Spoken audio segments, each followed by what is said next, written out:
The stars looked different here.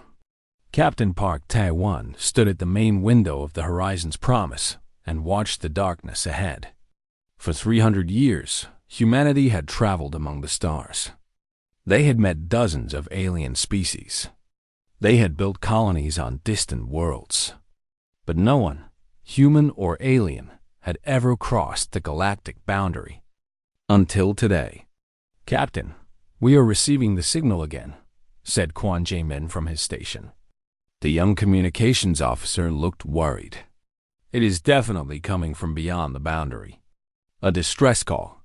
Someone is asking for help." Tae-won turned away from the window. His bridge crew watched him carefully. Lieutenant Commander Yoon Hana sat at the science station, her fingers moving quickly over her screens. Chief Engineer Baek Dong-soo stood near the door, his arms crossed. Navigator Shin Yoon-bai waited at the helm, ready for any order. "Play it again," Tae-won said. Static filled the bridge. Then a voice broke through. The words were in no language any of them knew, but the meaning was clear. Fear. Desperation. A plea for rescue. "The translation program cannot identify the language," Jae-min said. "But the emotional patterns are obvious. Whoever sent this is in serious trouble." Hana looked up from her screens. "Captain, I have been studying the boundary for the past 6 hours. The energy readings are unlike anything in our records. Space itself seems to bend and twist at the edge. Our sensors cannot see what lies beyond." "That matches what the Galactic Council told us," Dong-soo said. His voice was rough, practical. 12 species have tried to cross in the past 10,000 years. None came back. The Council says the boundary is a death sentence. Tae-won nodded slowly. The Council had sent their warning just hours ago. Representatives from 7 different species had appeared on screen, all telling him the same thing. "Do not cross. Turn back. The boundary has killed everyone who tried." But Tae-won had not traveled 5 years into deep space to turn back at the first warning. "What do we know for certain?" he asked. Hana pulled up her data. "The boundary is not natural. Someone or something created it millions of years ago. It surrounds a region of space about 200 light years across. Energy readings suggest some kind of barrier, but we cannot determine its exact nature." "And the distress signal?" "Real," Jae-min confirmed. "Not a recording on repeat. The signal changes slightly each time, responding to background radiation. Someone is actively sending this message." Yoon-bai spoke for the first time. She was the youngest crew member, just 26 years old, but her skills as a navigator were extraordinary. "Captain, if someone is alive beyond the boundary, they have survived where 12 species failed. That means crossing is possible.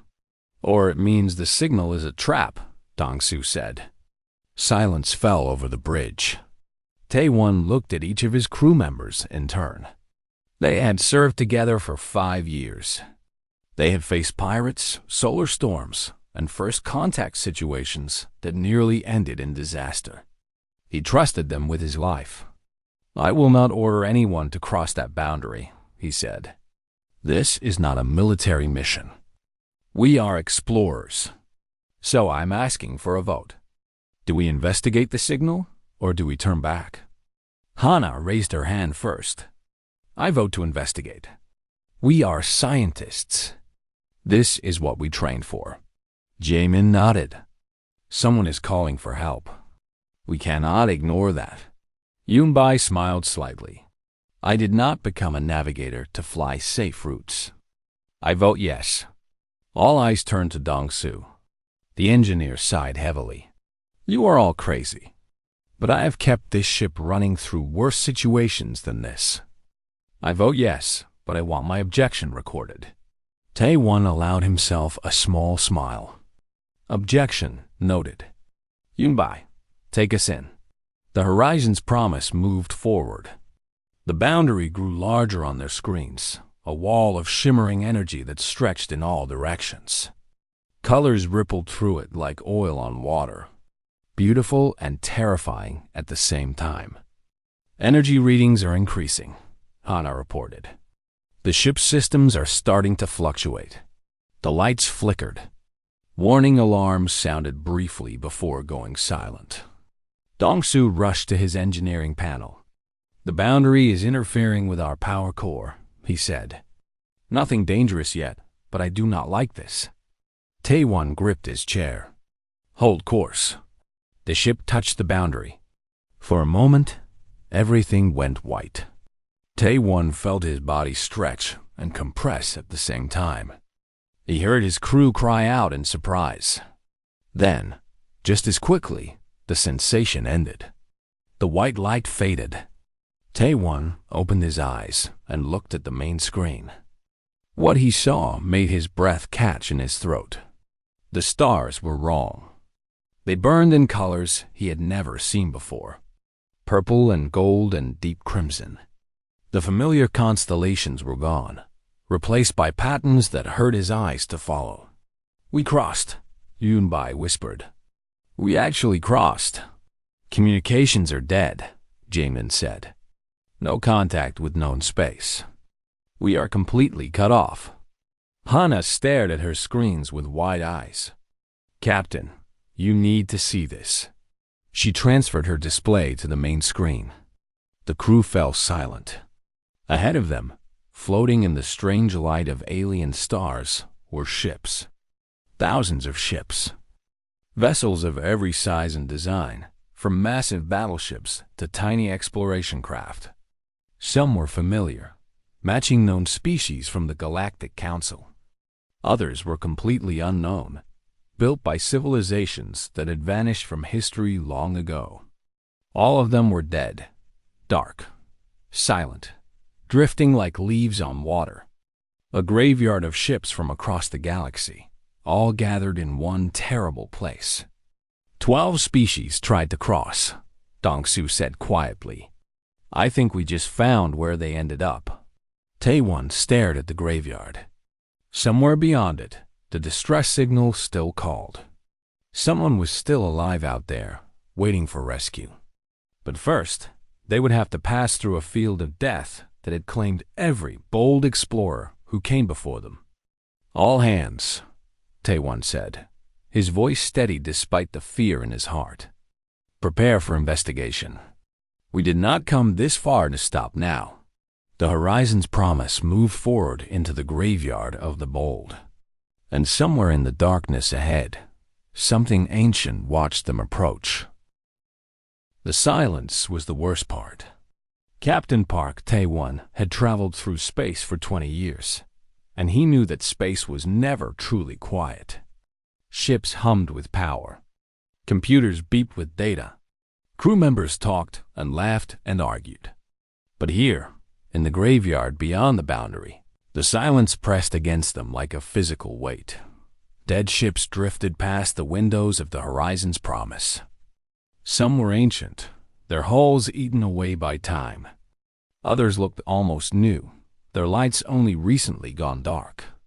All of them carried the same message. You should not have come here. I am reading over 4,000 vessels in this field, Hana reported. Her voice was hushed, respectful of the dead. Species from every corner of the galaxy. Some of these ship designs match civilizations that disappeared from records thousands of years ago. Jamin shook his head slowly. The Galactic Council said 12 species tried to cross the boundary. This is far more than 12. They only counted the ones they knew about, Dongsu said. He stood at the engineering console, watching the power readings with growing concern. Captain, we have a problem. Our power core is losing energy. Something is draining it. Taewon turned sharply. How fast? At this rate, we have 72 hours before complete shutdown. Life support will fail 12 hours before that. The crew exchanged worried glances. 3 days. They had 3 days to find answers, rescue whoever was sending the distress signal, and escape this place. It seemed impossible. Can you stop the drain? Taewon asked. Dong-su's face was grim. I can slow it by cycling systems on and off. Maybe buy us an extra 6 hours. But I cannot stop it completely.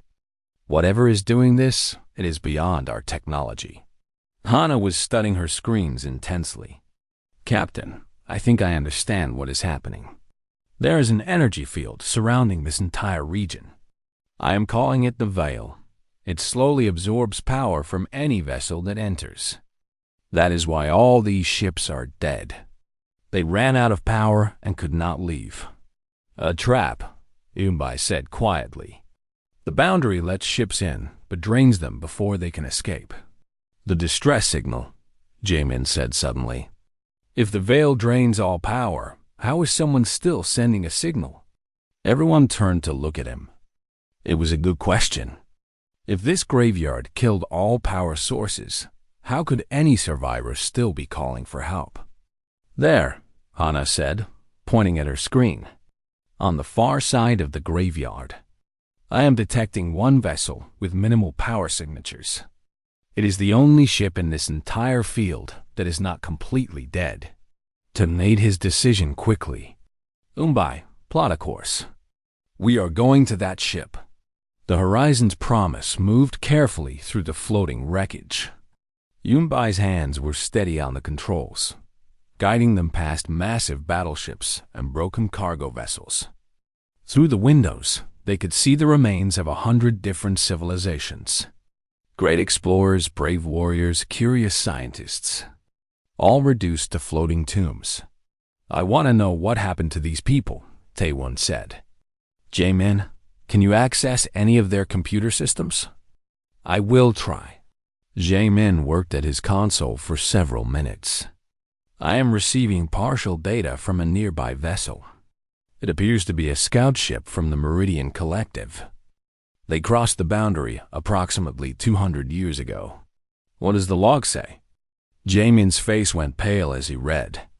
They write about the Veil, just as we discovered. Their power drained within days. But there is something else. They mention beings called the Watchers, entities that observe them from the darkness. The final entry says only one thing. They are coming. A cold feeling spread through the bridge. The Watchers. Something lived in this place. Something that had watched 12 species die over 10,000 years. Keep moving, Taewon ordered. We need to reach that active ship. They traveled for 3 hours through the graveyard. More logs from dead ships told similar stories.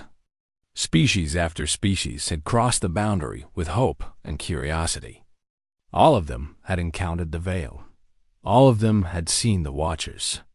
None of them had escaped. Finally, they reached their destination. The active vessel was small, elegant, built from materials that seemed to shift color as they watched. It was clearly ancient, yet somehow it still functioned when thousands of newer ships had failed. No life signs, Hana reported. Then she paused. Wait, I am detecting something. Not alive exactly, but not dead either. Some kind of stasis pod in the lower section. Someone is in suspended sleep, Yunbai said. They have been waiting. For how long? Dong-su asked. Hana checked her readings twice before answering. Based on the decay rate of certain particles around the ship, this vessel has been here for approximately 3,000 years. 3,000 years. Someone had been sleeping in this graveyard for 3,000 years, waiting for rescue that never came. Until now.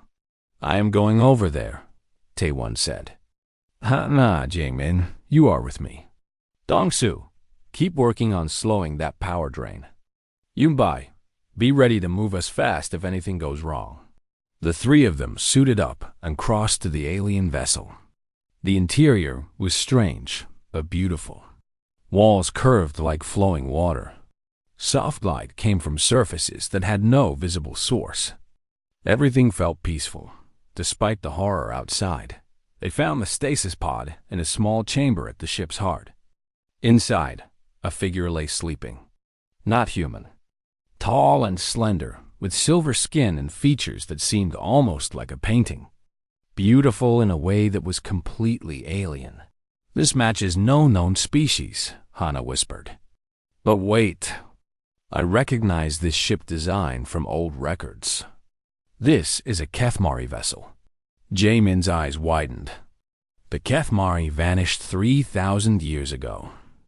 They were one of the first advanced species in the galaxy. Everyone thought they went extinct. "At least one of them survived," Taewon said. He studied the controls on the stasis pod. "And they have been waiting here ever since. The question is, do we wake them?" "We need answers," Hana said. "This being might know things about the boundary, the veil, the Watchers. Information that could save us." Taewon nodded. He found what looked like an activation switch and pressed it. The stasis pod hummed to life. The silver figure stirred. Eyes opened slowly, revealing depths of dark purple that seemed to contain entire galaxies. The alien sat up and looked at them. Her gaze moved from face to face, studying them carefully. Then she spoke. The word that came from her mouth was perfect Korean, spoken clearly and without accent. Finally, Taewon felt his blood turn cold. This being had slept for 3,000 years, since before humanity had even discovered fire. She should not know their language. She should not know they existed. "How do you know our language?" he demanded. The alien smiled, and there was both sadness and hope in her expression. "I have been waiting for you specifically," she said. "For humans. The Watchers showed me, long ago, that only your kind might succeed where all others have failed. My name is Velasha, and if you want to survive this place, you will listen very carefully to what I have to say." Velasha moved slowly, her body stiff from 3,000 years of sleep. But her mind was sharp, and her eyes held knowledge that made Taewon uncomfortable. She knew things about humanity, about this place, about everything. They brought her back to the Horizon's promise. The crew gathered in the meeting room, watching the ancient alien with a mixture of fear and curiosity. She sat at the head of the table, sipping water that Jamin had offered her. "You have questions," Velasha said. "Ask them. We do not have much time. What is this place?" Hana asked immediately. "What are the Watchers? Why does the veil drain our power?" Velasha closed her eyes for a moment, as if remembering something painful. "Long ago, before any of your known civilizations existed, there was a species that rose to greatness. They were the first. They explored the entire galaxy, mapped every star, understood secrets of the universe that younger species cannot imagine. They called themselves the First Walkers. What happened to them?" Yunbai asked. "They became afraid." Velasha opened her eyes. They saw younger species growing, learning, expanding. They saw wars and destruction and cruelty. They feared what the galaxy would become when they were gone. So they created this place. The boundary, the veil, the Watchers. Dongsu crossed his arms. "Created them for what purpose?" "To test us," Velasha said simply. "All of us. Every species that grows curious enough, brave enough, foolish enough to cross the boundary faces the same trial. The Watchers judge whether that species deserves to inherit the knowledge of the First Walkers. If they fail, they die here. If they pass, they receive gifts beyond imagination." The crew was silent. A test. The graveyard outside was not just a trap. It was an examination room. And every species in history had failed. "My people tried," Velasha continued. 3,000 years ago, the Kethmari sent our best crew to cross the boundary. I was their science officer. We believed we were ready. What happened?" Taewon asked quietly. Pain crossed Velasha's silver features. "We faced the trial, and we failed. My crew was killed, one by one. The Watchers kept me alive as a witness, a warning to others who might try. They placed me in stasis and told me to wait for a species that might succeed where we failed. And you think that species is us? Jamin said doubtfully. Humans? We are young compared to most civilizations. We make mistakes constantly. Why would we succeed where ancient species failed? Valasha looked at him with something like affection. That question is exactly why. Every species that came before approached the trial with arrogance. They believed they were superior. They tried to prove their worth through power or intelligence or ancient history. All of them failed because they could not see their own weaknesses. She turned to face the whole crew. The Watchers showed me visions of your species. Humans are strange creatures. You fight terrible wars, yet you also show incredible kindness. You destroy your own world, yet you also work together to save it. You are capable of great cruelty and great compassion, sometimes in the same person, sometimes in the same moment. That does not sound like a recommendation, Dongsu said. It is the highest recommendation possible, Valasha replied. The first walkers did not want their knowledge given to a perfect species. They wanted it given to a species that could grow, that could learn, that could look at its own flaws and choose to become better. Humanity is the first species in 10,000 years that has that capacity. Hana leaned forward. What is the trial? What do we have to do? I cannot tell you exactly. The trial is different for each species, designed to test their deepest nature. But I can tell you this.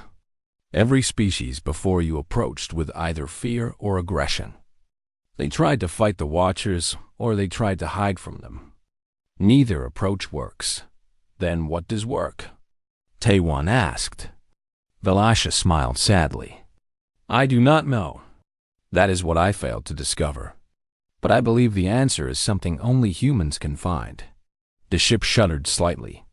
Dongsu checked his communicator, and his face went dark. Captain, the power drain is accelerating. We now have less than 60 hours before complete shutdown. Taewon stood. Then we cannot waste time. Valasha, where do we go? Where is this trial? At the heart of the graveyard. There is a structure, ancient beyond words. The first walkers built it as their final temple. That is where the Watchers wait. Then, that is where we are going. Taewon looked at his crew. I know this is not what any of us expected. We came here to answer a distress signal, and instead, we found something much larger. But we are still explorers. We still have a duty to push forward into the unknown. Does anyone want to turn back? No one spoke. No one moved to leave. Good. Taewon allowed himself a small smile. Yunbai, plot a course to the center of the graveyard. Everyone else, prepare for whatever comes next. The horizon's promise moved deeper into the field of dead ships. The strange stars burned overhead, watching with cold indifference. Valasha sat with Hana, sharing everything she knew about the Veil and the Watchers. Jaemin studied ancient logs from other ships, looking for any advantage. Dongsu worked constantly to slow the power drain. Hours passed. The dead ships gave way to empty space. And then, finally, they saw it. A structure floating alone in the darkness. It was neither building nor ship. It seemed to be made of light itself, shaped into forms that hurt the eyes to study. Towers twisted in impossible directions. Doorways opened onto spaces that should not exist.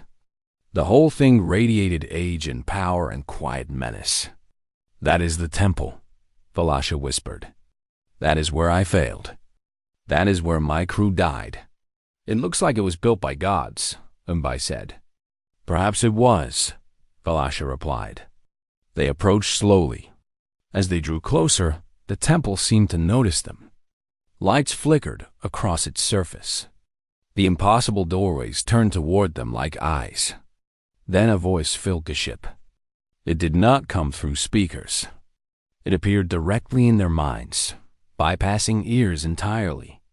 Each crew member heard it in their own language, their own accent, their own voice. Another species comes to be judged. Prepare for the trial of worth. The words hung in the air like a sentence of death. Or perhaps, Taiwan thought, like an invitation to prove that death was not the only possibility. "We are ready," he said out loud, not sure if the watchers could hear him, but needing to say something. "Whatever your trial is, we will face it." The temple's lights pulsed. For a moment, Taiwan thought he saw shapes moving in those twisting towers. Figures watching from impossible angles. "We shall see," the voice said. "We have been watching your kind for centuries, waiting to see if you were worthy. Now the test begins." The ship's controls went dead. Power failed across all systems except life support. They were drifting now, pulled slowly toward the temple by invisible forces. Valasha reached out and took Taiwan's hand. "Remember," she said, "do not approach with fear or aggression. Whatever happens in there, stay true to what makes you human." Taiwan looked at his crew. Scientists and engineers and explorers. Ordinary people who had traveled farther than anyone in history. He felt proud to serve beside them. "We will," he promised. "Whatever comes next, we face it together." The temple's main doorway opened wide, swallowing the horizon's promise whole. And inside, in the darkness between the stars, the watchers waited to see what humans were truly made of. One moment, Taiwan was standing on the bridge of the horizon's promise with his crew around him. The next moment, he was alone in a vast white space that stretched forever in all directions. No walls, no ceiling, no floor that he could see, though something solid held him up. He called out for Hana, for Jamin, for anyone. His voice echoed into infinity and faded without answer. Then the watchers appeared. They had no fixed form.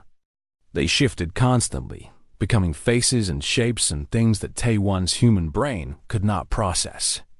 Sometimes they looked almost human. Sometimes they looked like creatures from nightmares. Always, they radiated power older than stars. "Park Taiwan," they said, speaking directly into his mind. "Captain of the Horizon's promise, you will face the trial of truth. Show you as your species' greatest sins." The white space shifted. Suddenly, Taiwan was standing in a city on fire. Buildings collapsed around him. People screamed and ran. He recognized the place from history lessons. Earth, the 20th century. One of humanity's great wars. "This is our past," Taiwan said. "The wars we fought against each other." "Yes."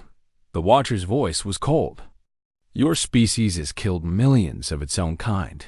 You have burned cities, destroyed entire peoples, created weapons capable of ending all life. How do you justify this?" Taiwan watched the destruction around him. He felt shame burning in his chest. Other captains might have tried to explain, to defend, to make excuses. But something told him that was the wrong approach. "I cannot justify it," he said simply. "These were terrible acts. Evil acts. They represent the worst of what humanity can be." The vision shifted. Now he saw forests burning, oceans choked with poison, animals dying by the thousands. "Your species destroyed its own world," the watchers said. "You poisoned the air and water that gave you life. Explain." "We were foolish," Taiwan admitted.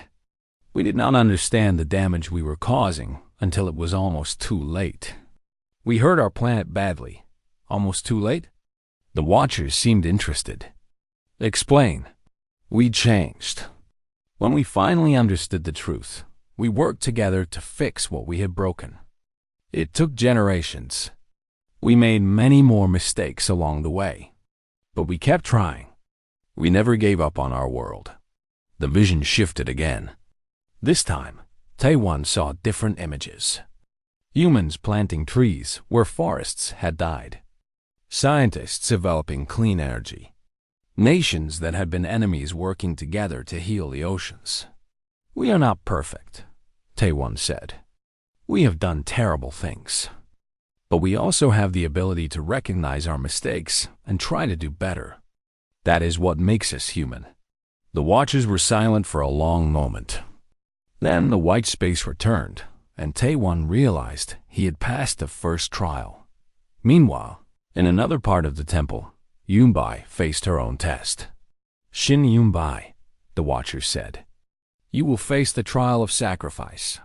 We will take what you value most. Suddenly, Yunbai saw her home.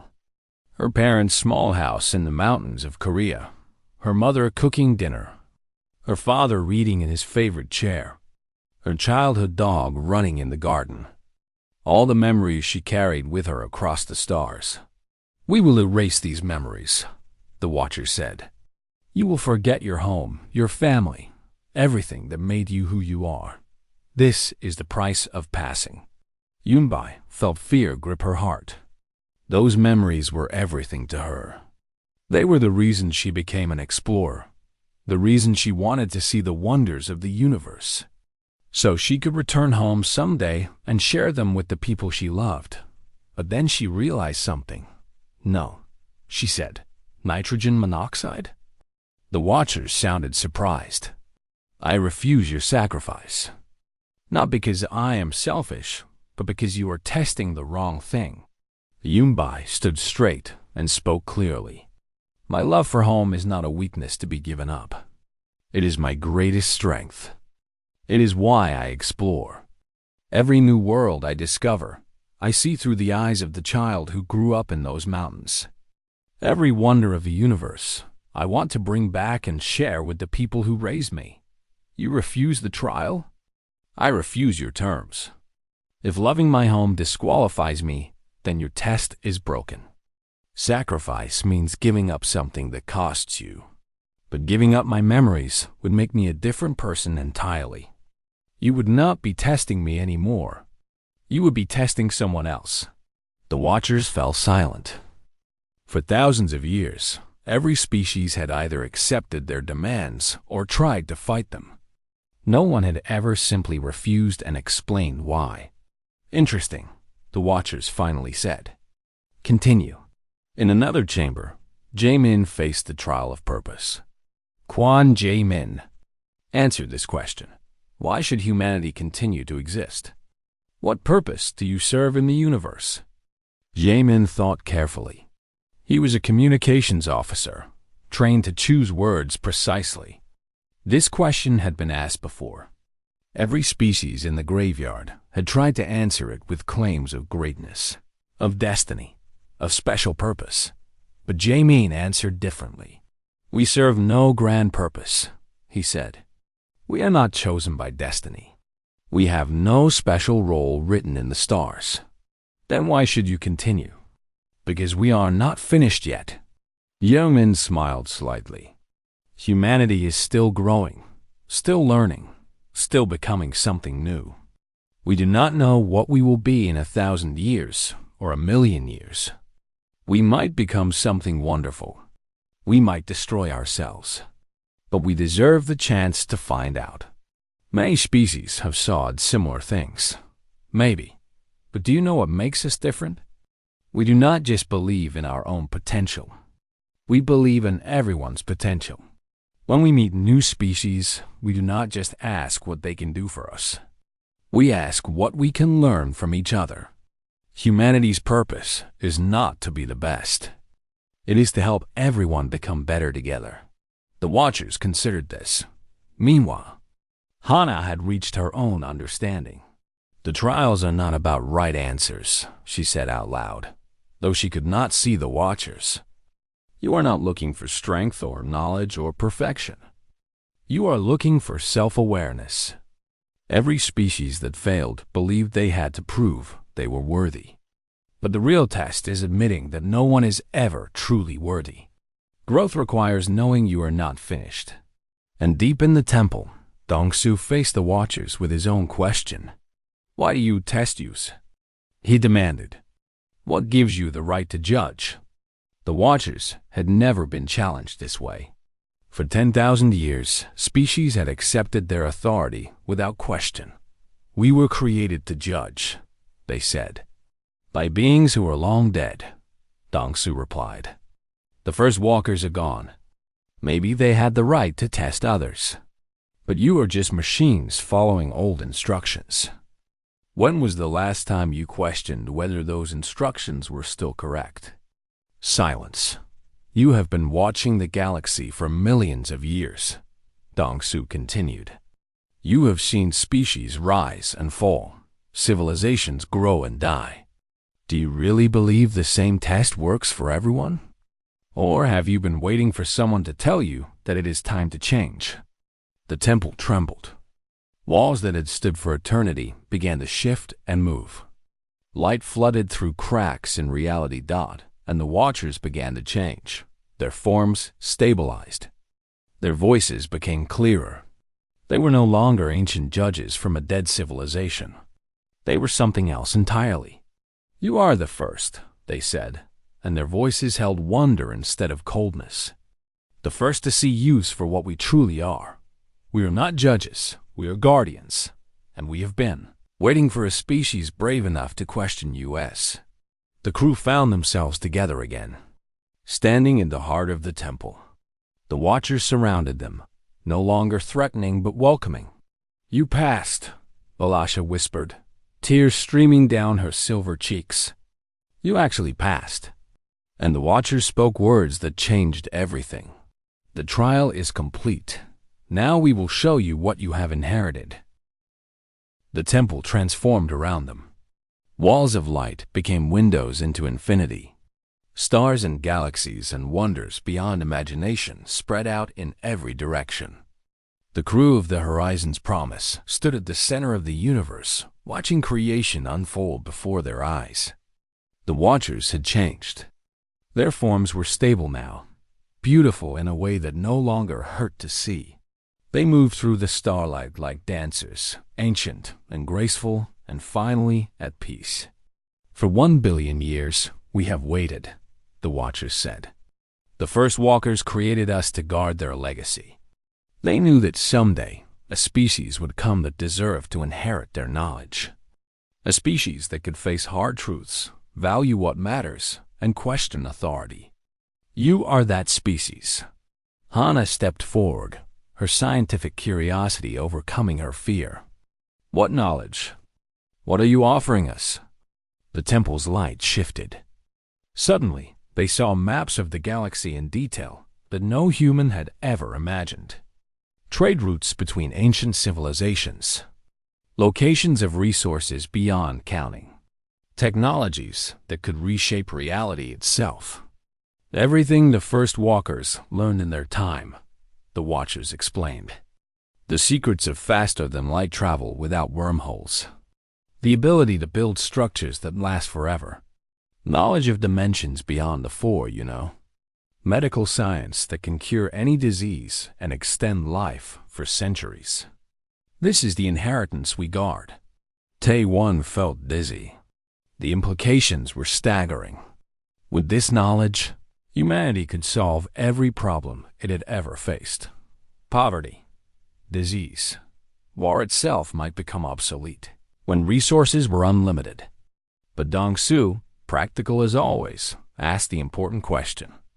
Why us? You said we were the first to pass your test. But many of those species in the graveyard were far more advanced than humanity. What made the difference? The watchers seemed pleased by the question. Every species before you approached our trials with the wrong understanding. They believed they had to prove themselves worthy of our gifts. They tried to impress us with their power, their intelligence, their history. But that was never the point. What was the point? Yunbai asked. To find beings who knew they were not perfect. Who could admit their flaws without being destroyed by shame. Who could refuse unreasonable demands while explaining their reasons. Who could question ancient authority without attacking it. These qualities are rare in the universe. Your species has them. Jaemin nodded slowly. You wanted humility, but not weakness. Honesty, but not surrender. Yes, the first walkers learned that true wisdom comes from knowing how much you do not know. They created us to find species that understood this truth. Species that would use their knowledge to grow, not to dominate. Valasha had been listening quietly. Now she spoke, her voice thick with emotion. My people approached your trials with pride. We believed our ancient civilization made us worthy. We were wrong. We thought age meant wisdom. But wisdom means knowing you still have much to learn. The Watchers turned to her with something like gentleness. You learned this truth, Valasha of the Kethmari. That is why we kept you alive. You were meant to witness this moment. The first species to truly pass our test. So what happens now? Taewon asked. Do we just take all this knowledge and go home? That is your choice to make. The captain looked at his crew.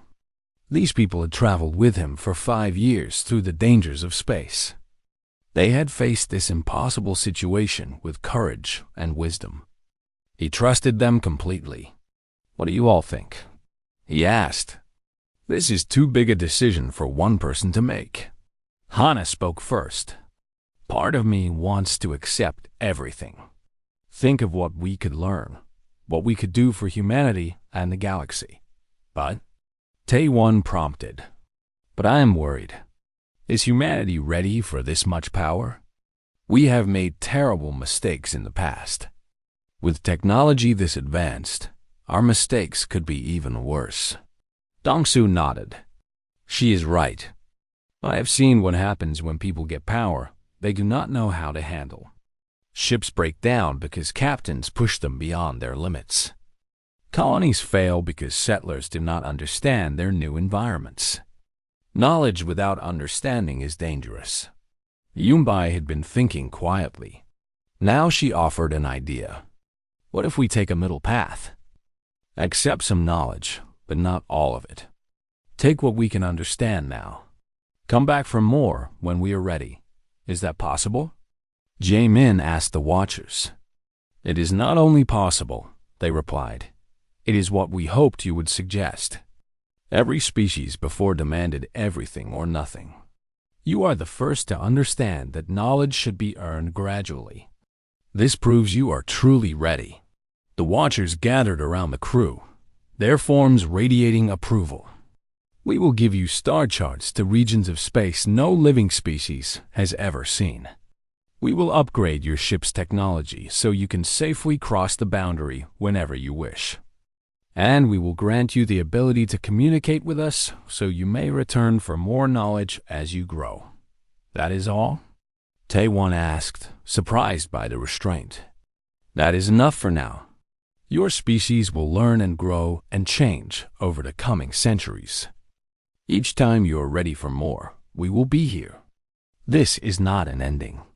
It is a beginning. Valasha stepped forward. I have a request.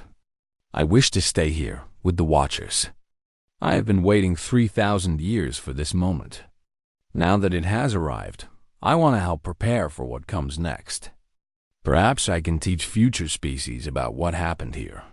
The Watchers agreed. You are welcome among us, Valasha. Your witness will help guide others. Taewon took the ancient alien's hand one last time. Thank you. Without your guidance, we might not have passed. Valasha smiled. You would have found a way. That is what makes your species special. You find ways where none seem to exist. The temple began to shift around them. The horizon's promise appeared, restored and upgraded, floating in a sea of light. Its hull gleamed with new alloys. Its engines hummed with power that should not have been possible. Return to your galaxy, the Watcher said. Tell them what you found here. But more importantly, show them. Be the example of what humanity can become. The crew boarded their ship. Everything was familiar, yet improved. Dongsu immediately noticed that the power core was now generating energy instead of losing it. Yumbai found new navigation systems that made her old charts look like children's drawings. As they flew out of the temple and through the graveyard, something remarkable happened. The dead ships parted before them, clearing a path. It was as if the ancient wrecks were saluting the first species to succeed where they had failed. They crossed the boundary. The strange stars faded, replaced by the familiar constellations of known space. And waiting for them was the entire Galactic Council fleet. For 3 days, the galaxy had watched the boundary, waiting to see if the humans would return. Ships from every known species floated in a massive formation. Their sensors pointed at the wall of energy that had killed so many. When the Horizon's Promise emerged intact, cheers erupted across every vessel. Communications channels exploded with questions, congratulations, and disbelief. Over the following weeks, Tae-1 and his crew told their story hundreds of times. To the Galactic Council, to Earth's leaders, to scientists and politicians and ordinary citizens across the galaxy. Other species wanted to know the secret. How had humans succeeded where 12 civilizations had failed? What was special about humanity? Tae-1 answered the same way every time. We did not try to prove we were worthy. We showed them who we really are, flaws and all. We admitted our mistakes instead of hiding them. We questioned their right to judge us. And we asked for only what we could handle, not everything we wanted. Some species did not understand. They had spent thousands of years believing that power and age and perfection were what mattered. The idea that weakness and humility could be strengths seemed backward to them. But slowly, things began to change. The humans' example inspired others to look at themselves differently, to admit their own flaws, to work together instead of competing. The Horizon's Promise continued to explore. With their new technology, they could travel farther and faster than any ship before them. They found wonders that amazed even the Watchers. And every few years, they returned to the temple beyond the boundary to share what they had learned and receive new knowledge in return. One evening, as the ship sailed through uncharted space, Yunbai found Captain Tae-1 looking at the new star charts. "Where do we go next?" she asked. Tae-1 smiled and pointed at a region of the map marked with symbols no one had seen before. "There," he said. "The Watchers say there is a cluster of worlds there with species that have never contacted anyone outside their own systems. Species waiting to be discovered. And what will we tell them? About the galaxy, about the Watchers, about everything." Tae-1 thought for a moment. "We will tell them what we learned. That no one is perfect. That admitting your mistakes is not weakness. That asking questions is always better than demanding answers. And that the universe is vast enough for everyone to find their own path to wisdom." Yunbai nodded and turned back to her navigation console. Ahead of them, unknown stars waited to be explored. Behind them, the galaxy was beginning to change. Because one human ship had crossed an impossible boundary and proved that the greatest strength was not power or age or perfection. It was simply being willing to learn.